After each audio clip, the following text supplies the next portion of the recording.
happy Wednesday out there. And I know Wednesday is not typically associated with happiness. So do you want me to open up saying, miserable Wednesday, it's Andy here? No, it can be a happy Wednesday. You want to know why? Because usually the people who associate Wednesdays with a dreadful type of day are people who have a job. And we know that's not you. You don't have a job the same way you don't have a car. But you want to know what you do have?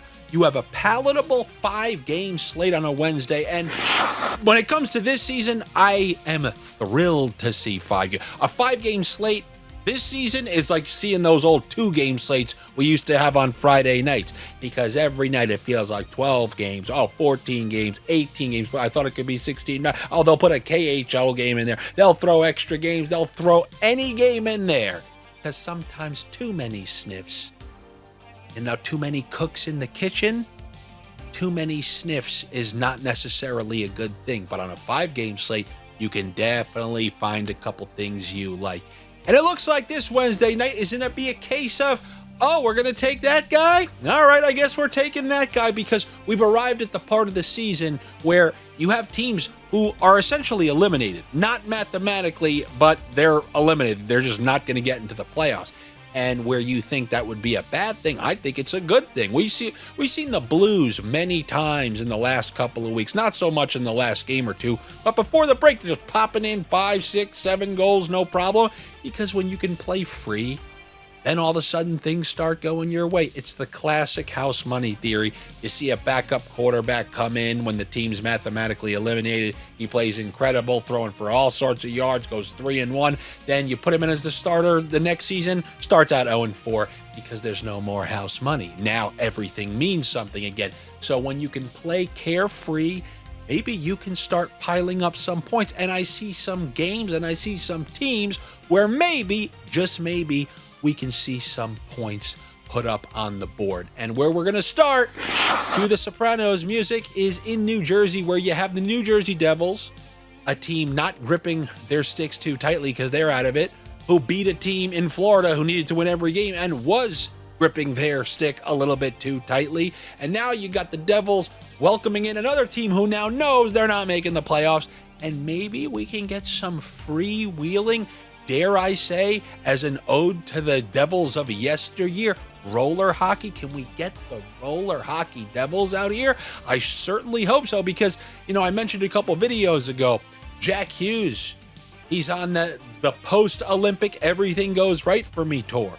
And while I don't think the bet that we put out, the combo we put out on that night worked out, Jack Hughes still did have a point. He's had points in every single game since he scored that gold medal goal. And do we think another one is going to be like that on this slate against Toronto?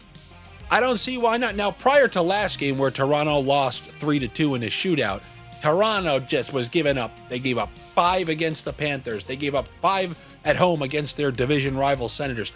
Hopefully, they can continue to concede somewhat. So I'm looking over there on the Devils side, and who's playing with Jack Hughes? Remember the last time we tried this, it was, hey, Hughes and Brett, take them both for a point, plus 120. I'm happy with that. But now they shuffle things up, and they got him playing with Connor Brown and Gritsyuk. Gritsyuk? Depends on who you ask. Maybe there's a third pronunciation. But what I'm going to do, because both of these guys are actually on the top power play, they're on that. No Brat, it's them two with Hughes, Heischer, Dougie Hamilton. So if you're telling me Jack Hughes, who's running that hot streak, his 2 line mates are also going to be with him on the top power play, they all connected for points last night, then give me the guy with the best price on this line. So yeah, the first case of, we're taking that guy tonight? Well, I guess we're taking that guy tonight. Artemi Gritsyuk, at home against the Toronto Maple Leafs. Like I said, it has more to do with Jack Hughes than it has to do about him. So I'm obviously going to include Jack Hughes in all this. So give me Jack Hughes for 2 points, Gritsyuk for a point, Connor Brown, essentially the same exact one that came through last night. A little same game parlay, not a mini pirate parlay, just so you know, in the local bay, not an open waters pirate parlay. Hughes for 2 and his line mates both for a point. That will get you around plus 500. It came through last night. Let's hope it comes through on back-to-back nights because there could be some goals in this game. That was the local Bay Pirate Parlay. The Open Waters Pirate Parlay. Hisha for 2 points. He still remains on that top power play. And Willie Styles for 2. That will get you north of plus 1,000. That's what I got for you in that game right there. Then another game where you have the best team in the Eastern Conference. I picked to come out of the East, the Carolina Hurricanes, who are facing just an abomination of a team in the Vancouver Canucks.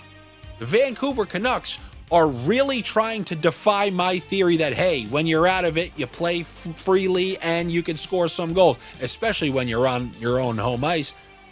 Didn't work out so much last game, but my God, you're an NHL team. You're on your own home ice. You know you're not getting the other team's best shot. They're not getting it up for a 2 in Vancouver on a Wednesday. Maybe on a Friday or Saturday, but on a Wednesday, there's got to be an opportunity for one or two of the... the Canucks team total is 2.5. A goal or two has to go in, and every last player on the team is showing plus money point props. So give me what I guess theoretically is one of their best remaining just give me their best player in terms of who the sports book thinks is the best. Give me Brock Boeser for a point plus 115 against the Carolina Hurricanes. And on the Carolina side, when you're playing Vancouver, as you saw last game, even if it's in Vancouver, Dallas raked up 4, 5, 6 goals against them. Carolina's coming off a low-scoring loss to the Seattle Kraken. You figure they want to get back in the winning column. Not many great point prop values on the Carolina Hurricanes, so allow me to scroll down. Give me a first or second line player. We know all 3 members of the top line are on the top power play. We know all 3 members of the second line are on the second power play. So, give me the Carolina Hurricane who's showing me the best price, and that's L.Stankoven. He's a guy I feel decent about. He's a good player, and I have a decent faith in him to come through. Remember, on the road, the second lines get the slightly better matchups because the other team, there's no shutdown line, there's no shutdown player, there's nothing of the sorts on the Vancouver Canucks. But let's hope that second line can come through for a goal. So give me L.Stankoven for a point at plus 140 against the Vancouver Canucks, and naturally, we can take that whole line for a little same game line mate point parlay. Then you got the Vegas Golden Knights paying Stevie Bongrips a visit because Stevie Bongrip, he doesn't have the funds, he doesn't have the money, he can't be paying that visit to Vegas just yet. So Vegas is coming to him. You got the Golden Knights taking on the Detroit Red Wings, and these Golden Knights are pretty bad. People are coming around to it, but I've been telling you a while now, the Vegas Golden Knights are a worse version of the Vegas Golden Knights, who are a worse version of the worst version of the worst version. Saying that for a while, and now you guys are starting to see the fruits of that sniff bear out for everyone to see. However, they had lost 3-2 last night in Buffalo. They still have enough players to score and show up. And for me, when it comes to the Vegas Golden Knights, more often than not, they show me Pavel Dorofeyev at minus 115. They just are cementing him in at minus 115, no matter how well or poorly he plays. The guy has 8 points in his last 7 games, snuck a point last night. We know he's the focal point of the power play in terms of the guy they're trying to set up. He plays typically with, one of the, not Eichel, but the best distributor outside of Eichel on the team in Mitch Marner. So I see no reason why I shouldn't feel relatively comfortable taking Pavel Dorofeyev for a point, minus 115 against Stevie Bongrips and his Detroit Red Wings. Where do I want to go with the pizza? The pizzeria picks are doing exactly what I always thought they were going to do. Drive me up a wall, which in turn will drive you up a wall. So on this night, I gave you all those point parlays, and I guess I'm projecting more goals than the sportsbook is for the Toronto Devils game. I don't know. They're showing me an over 5.5 on some of those sports. Yeah, I'll take the over 5.5 in the Toronto Maple Leafs, New Jersey Devils games. And that is what I have for you here on a Wednesday. Good luck to you. I got to go better luck to me, but you knew that already. do me a whole bunch of favors, a whole litany of favors. Number one, very easy, like the video. Number two, comment on the video.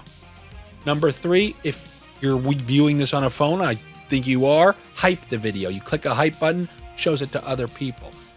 Yeah, we got to do more than that. Number four, click the notifications. These videos come out random days, random times. The only way you'll know when they come out right away and you can get, the early sniff catches the worm is if you click the notifications. But more importantly, better than all that, is if you want to be a lone sponsor here on this show. How can you do that? You can join the Patreon at patreon.com/AndyFrancis. But it's not just like, oh, you go there and now you're paying for things here. There are some peripheral benefits, such as additions. Like, you saw the video that got dropped yesterday on YouTube, the little short. I sent Frankie Slices out there to give you guys a little pick on Dylan Guenther, because during the day when I learned, oh my God, they're putting Dylan Guenther with Schmaltz and Keller, who I already liked in that game, and he's at a -120. Yeah, I think that's a pretty damn good sniff. How do I get that out to you? We update the Patreon thing and I send a notification. So there are some peripheral benefits, and there's a community of other sniff, maybe other people who found these videos through the hype button that one other person clicked, sent them to the video, then they joined the Patreon, then they met other pirate parlay folk putting in 9-leg goal scorer parlays, and that's how we keep the circle of life running. So I hope to see you over there. If not, I will see you here for the next round of NHL Sniffs. Take it easy. What is your favorite Andy Francis saying? Sniffing is believing. That's a sniff. Sniff. That's a sniff-sational motto.